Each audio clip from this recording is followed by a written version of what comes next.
I think we're live.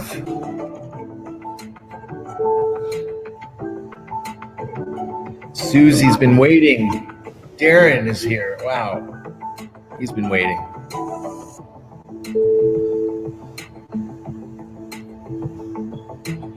Carloline Giuliani. I'm biased that I get on a basis. Whether like men or half of women.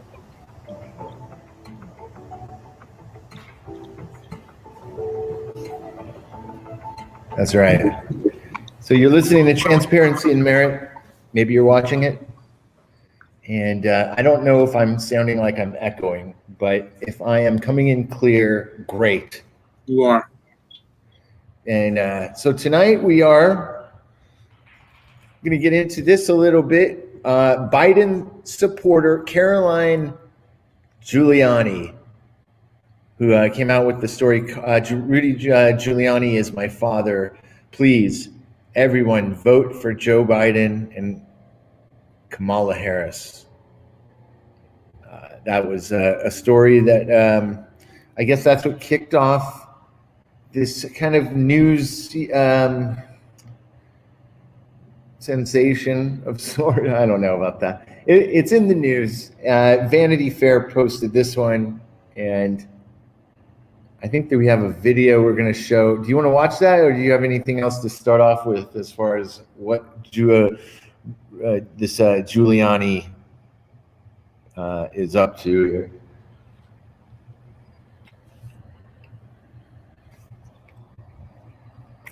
You there?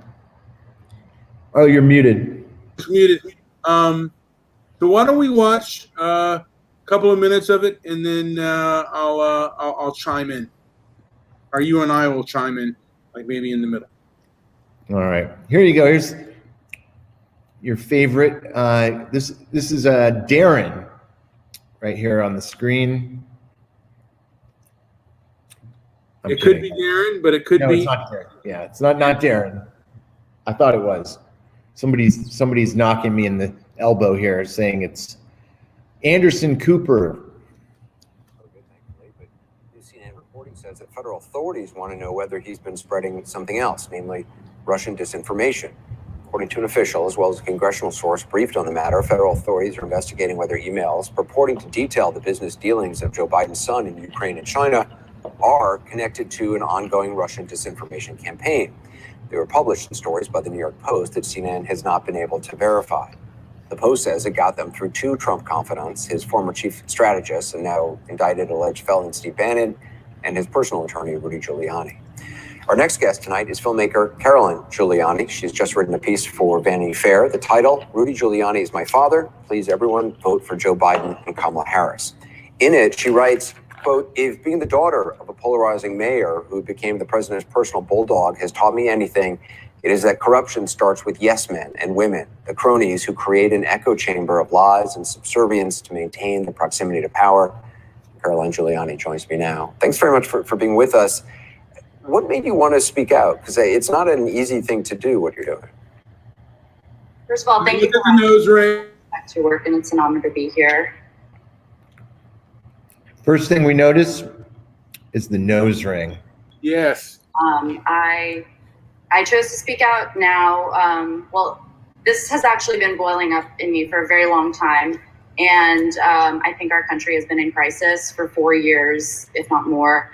And it just felt like the time, because I wanted to make sure that I didn't get to November 3rd and regret not having said more to get people out there to vote.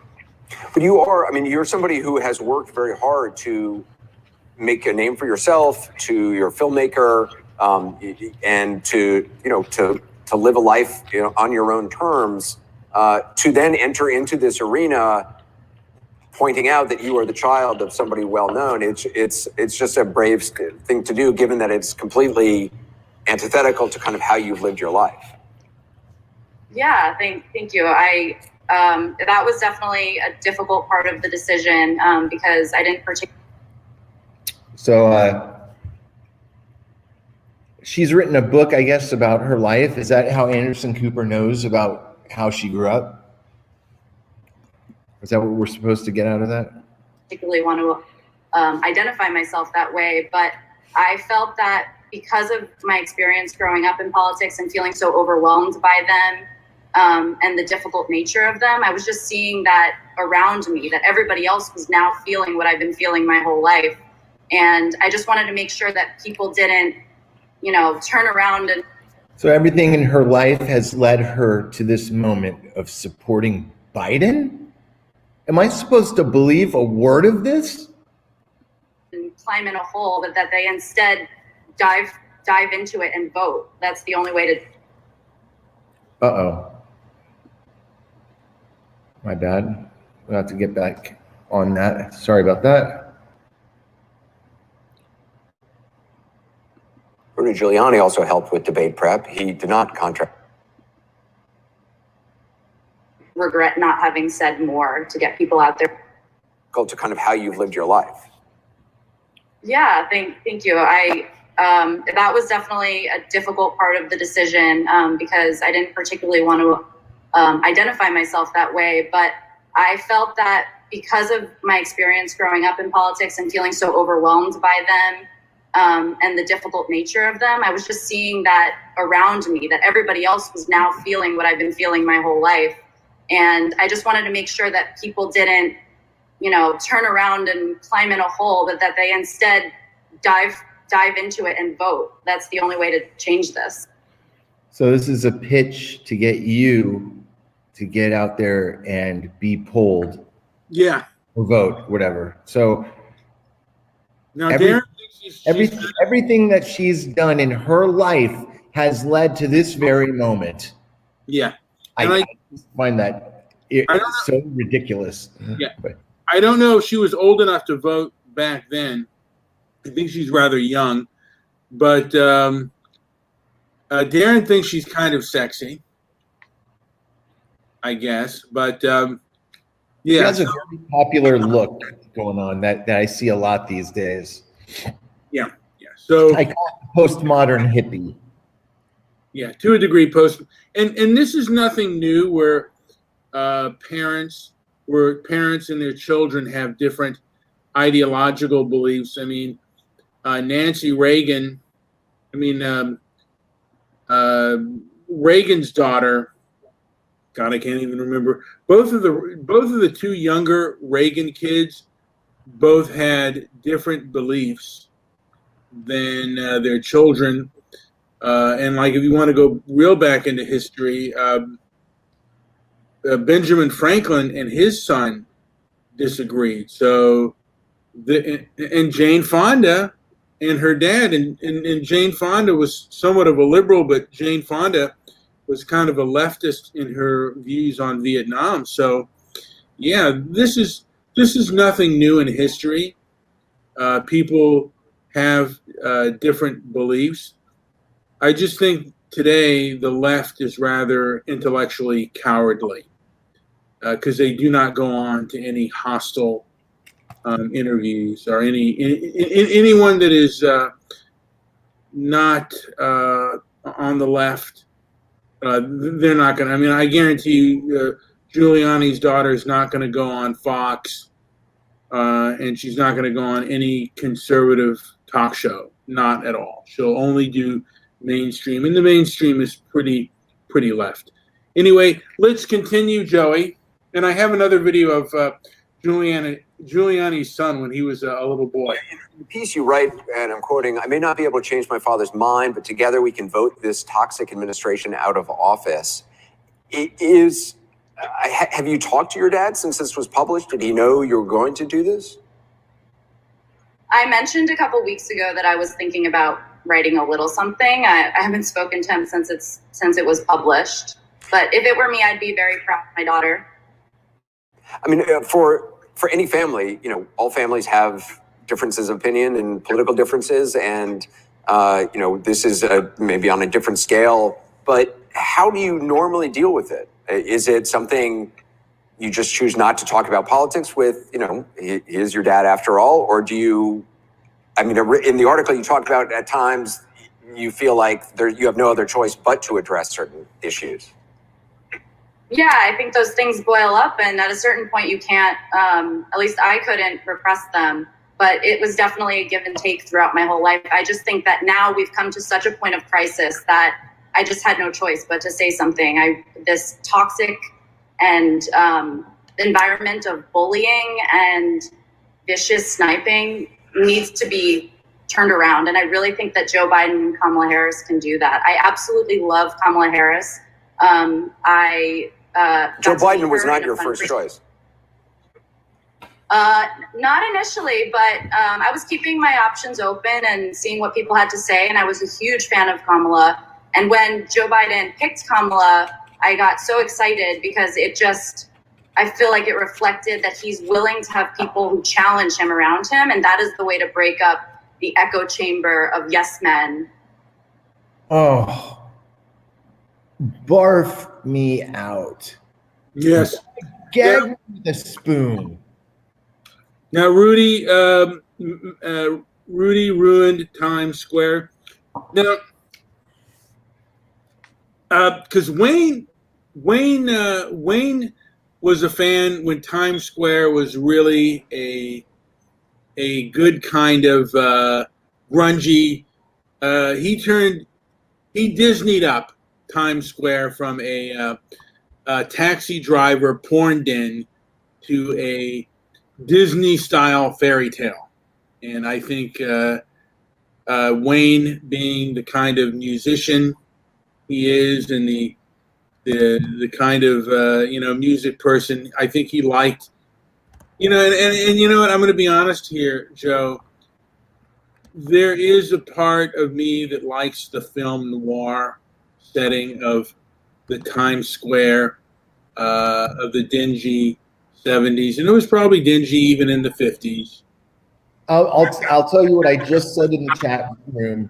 The movie Escape from New York was all about that, about how they were leaving that New York and never coming back, even though they did do a part 2.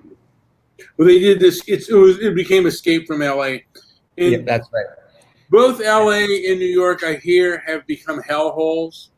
L.A. is a hellhole. I mean, like the homelessness problem is really awful. It's gotten to epic proportions. I mean, just underpasses now that used to be clean are just completely stocked full of tents. Yeah. It's truly become a major thing, a noticeable change here, and not to mention some of the other infrastructure that had already been aging. They're not doing anything to restore or renovate those spots, so there are some major degradation going on right now in Los Angeles and in California.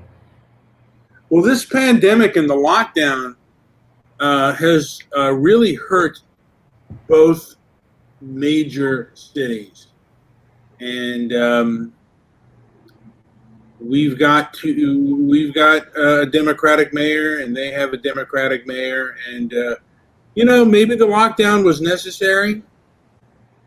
But, I mean, there are people that believe the lockdown was necessary, and I don't know. I don't know if it was necessary to go on as long as it did. There is belief that Not from my perspective, but go on. yeah. There is a belief that perhaps what would have been better would have been to do a partial lockdown of the first 2 weeks a lockdown, and then after that do a partial lockdown of our most vulnerable citizens, and went from there. But as it stands, they went full throttle lockdown. So kind of sad, kind of disappointing. But let's continue on with this. Rudy Giuliani's daughter endorsing Biden. And from my perspective, what we're seeing right now, a lot of people were talking about in the last couple years about getting to this point. Maybe not necessarily. I don't think a lot of us understood how it would rear its ugly head, but there had been a lot of financial people that I'd heard interviews with and even talked to, people who had said that the economy only has a couple more years of withholding what we're going through before something major happens. And I don't think if anybody could pinpoint exactly, whatever the virus would come or whatever, maybe not to that specificity, but as far as what we're going through, in my mind, now that I'm starting to really get a bigger picture in my mind about it, I think almost every single thing, and I'd like to take this to task at some point and explain in more detail what I'm saying here. I think what we're seeing is a culmination of everything, all these events that have happened, all the things that I've called out in my life as not being real. I think all of these events played a minor part in getting us to exactly where we are right now in 2020. Just a thought, and I'd like to expand on that as in future shows. But we'll roll on here some more of this Rudy Giuliani daughter, Carloline Giuliani, which I think is a huge problem right now. You end the piece saying, "We are hanging by a single slipping finger on a cliff's edge, and the fall will be fatal. If we remove ourselves from the fight, our country will be in free fall. Alternatively, we can hang on, elect a compassionate and decent president, and claw our way back onto the ledge. If I, after decades of despair over politics, can engage in our democracy to meet this critical moment, I know you can too."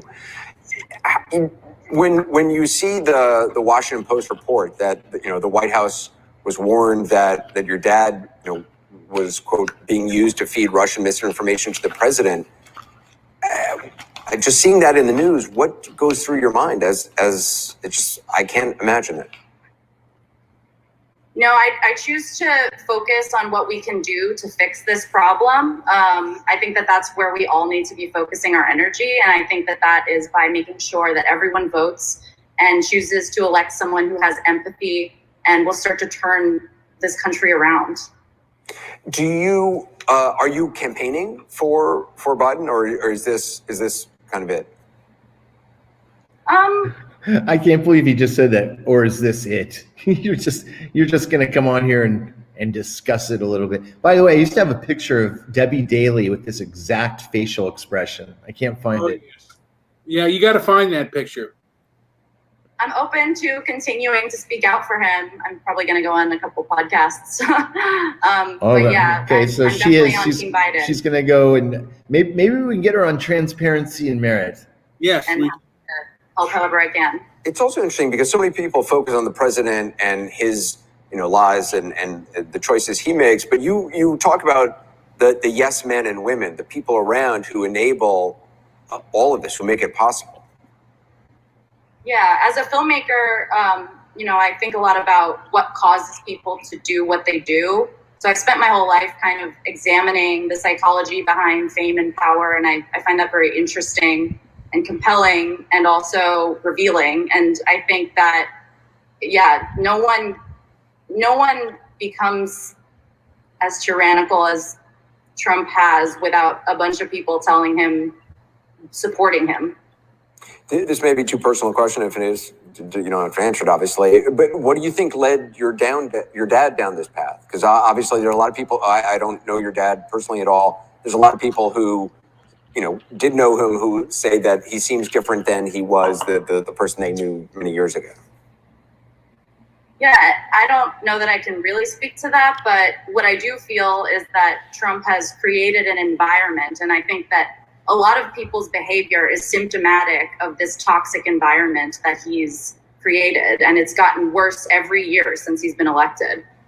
One hears people saying things now that they seem to feel emboldened to say here. Things. Wait a second here. Maybe previous news flash. Is this true? Yes, it is. She did get caught. Supposedly, she got caught shoplifting.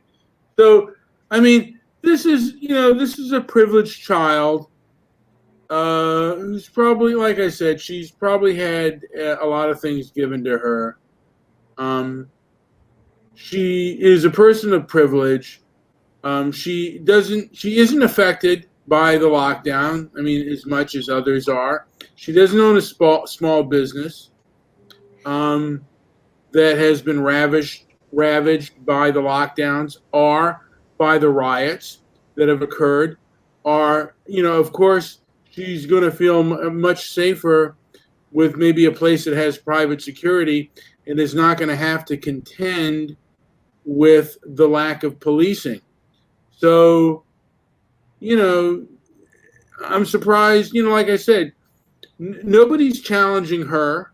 This guy, Anderson Cooper isn't asking any questions or any hard questions about Biden's policy and the fact that Kamala Harris has bailed out a lot of the rioters and a lot of people who own small businesses basically have been hurt by these rioters and have been hurt by a lot of the lockdowns. And it may be true. Rudy may be a drunk. Now we only have a few more minutes. Why don't we continue watching? And oh, by the way, Joe, I have a video posted of the mayor's son when he was a child. I think it's kind of nifty. Often coming from the kind of most core part of the brain, or like the deepest sort of unattractive parts of our human nature. Yeah, I mean, I find it really sad that he's encouraged that type of discriminatory behavior, and it's more than sad, it's outrageous. And I think that we need to start correcting that by electing. All right, so there you go. Carloline Giuliani. Let's check out this other video that you sent. This is wonderful. Oh, good. Let's check it. It's only a minute long. Please raise your right hand. At first, it seemed a heartwarming example of father-son bonding. 7-year-old Andrew taking the oath as New York City mayor, along with his father, Rudolph Giuliani. That I will support the Constitution of the United States. But when Mayor Giuliani went to the podium, so did Andrew. I'm going to have a co-addressee, I guess. Andrew. And soon he was upstaging his father's no-nonsense message. Of the centrality of God to our city. And New York City will again be the capital of the world. It should be so, and it will be. All of you have the same ingenuity, the same sensitivity, the same talent, the same courage that our ancestors had. A stronger and a healthier city. It should be so, and it will be so. Thank you.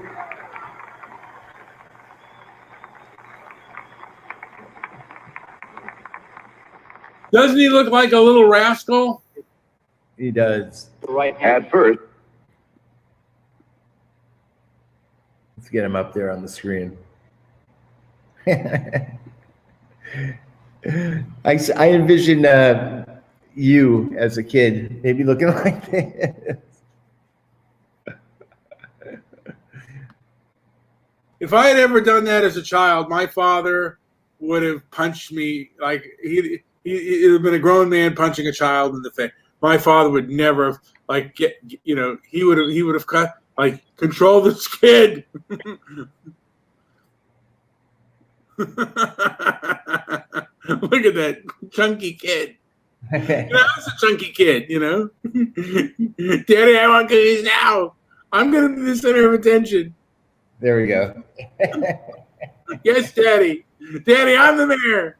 I want to be mayor. I want to be the mayor. You had your turn. Let me be mayor. What about me? Hey. And his daughter, I don't want to say his daughter is the same way, but I mean, I thought the mayor shouldn't have let his kid do. I remember seeing this and was kind of amazed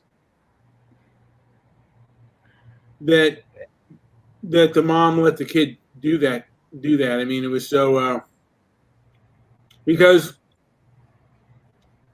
that's something that he would never live down.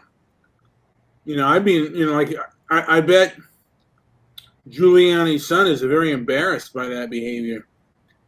And Giuliani's been married a few times, so I don't know what number this is. And Andy Bowen said that Giuliani's Rudy Giuliani's net worth is $45 million.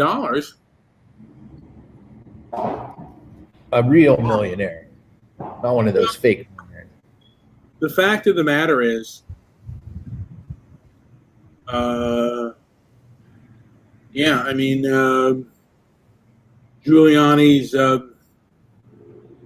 and she's a privileged person. She's went to private schools, and Donald Trump's, Secretary of Education wants to give that right to poor and disadvantaged children. She wants to give them school vouchers and open up that kind of program for kids, so they could have at least some of the same type of education that Carloline had. So she's a bit of she seems like a bit of a hypocrite, if you ask me. But then you know what I mean.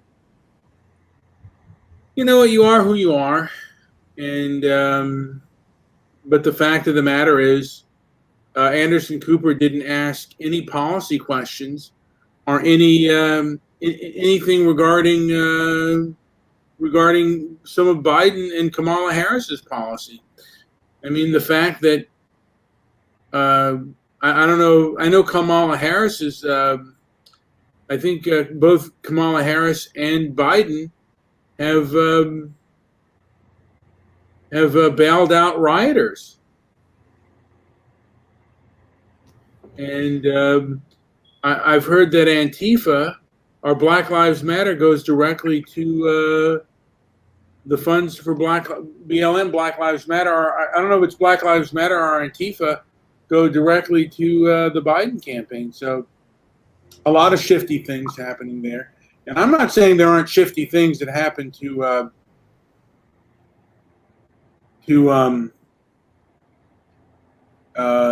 Trump, but to be that softball, not good. I mean, you should ask some difficult questions of these people. Anyway, Joe, is there anything else to add? I mean, and this is, like I said, this has been going on for historical time. I mean, Jane Fonda was at odds with her father. The Reagans were at odds with their younger children. Yeah, one day we should maybe do a show and cover all of the siblings of presidents and governors who have really kind of made a name for themselves in the news, and in usually not so good of way. If you hear about any of the relatives of politicians, it's usually not good. A lot of times, no. I mean, didn't one of the Kennedys die of a drug overdose? And well, then you had Chappaquiddick. Oh yeah. Ted ended up staying in politics for a very long time. Yeah, I mean, the Kennedys have all kinds of stories. Our own Jimmy Carter, right? Jimmy Carter he have a son that was off the rails. And he had a brother Billy. Oh. was Billy. off the rails. That's right. Yeah, you need a new battery in your smoke detector, unless there's a fire in your place that you don't know about. I'm burning it down. Yeah. Antifa has struck. Antifa has struck once again, but they'll never get me thoroughly. Yeah, I mean, Mayor Tom Bradley's daughter was addicted to drugs. Daryl Gates' son was a heroin addict. Do you remember the mayor we used to have? I think it was Reardon, Mayor Reardon.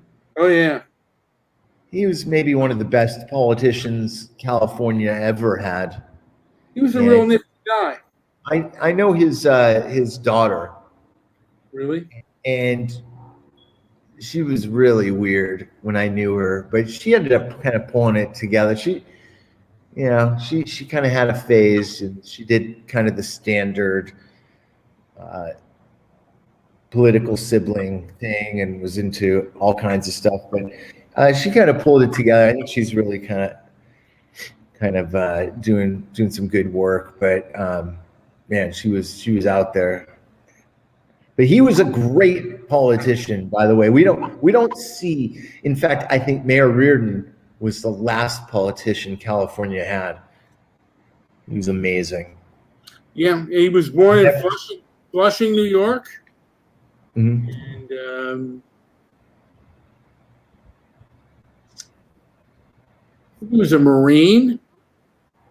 I know he served in the United States Army, and he was in the Korean. Oh, he was in the Korean War as well. He was a first lieutenant in the Korean War, and he ran in the 2002 race as a moderate Republican. People should have given him more attention. He was amazing. I thought he was a pretty good guy. And By the way, he owns a California standard. It's I don't know if you've ever been there, but it's a place in downtown LA called the Original Pantry Cafe, right downtown, right up there at the corner of Figueroa and Third or something. And that place has the most amazing pancakes and great. The side orders of bacon there are epic. They're legendary. And I didn't know this, but Reardon owns the pantry. the Original Pantry Cafe, and now I got. He also owns Gladstone's, which is also it was a great date place in Malibu for a long time. I don't think it's still there. Maybe it's I think it is still there. Yeah. Oh, if you've never had the pantry, I think one day we should get up early and go down there. Is it really good, tasty food? Really tasty. The employees have all worked there for 40 years. I mean, it's just you have like the old cook and the all the everybody's just been there forever. It's just one of those places. I see that there's a line outside the door, but not now because everything has been closed. There's been a lockdown, so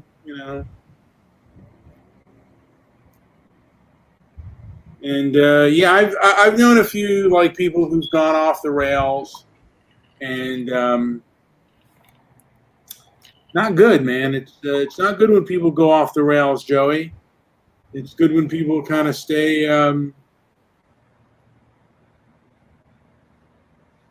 kind of stay sane. Anyway, Joe, is there anything to add before we call this show over? I guess we can call it a night. All right. Thank you for chatting Retrocytical, Darren, Wayne, Susie, anybody that's in there chatting. I don't care. Anything else for you, Brian? That'll do it, Joey. Let's call it a day. Hey, like and subscribe. By the way, I did a show about South Africa. and the anti-racist left. And I got a few comments from Jamal X, and I asked him to prove his statement, and then he told me to pay him. So I don't know if I want to pay him to come on, because he is a person who is violent and who will use violence to gain his, for those he opposes. So anyway, that's about it. All right, that's it. We're done.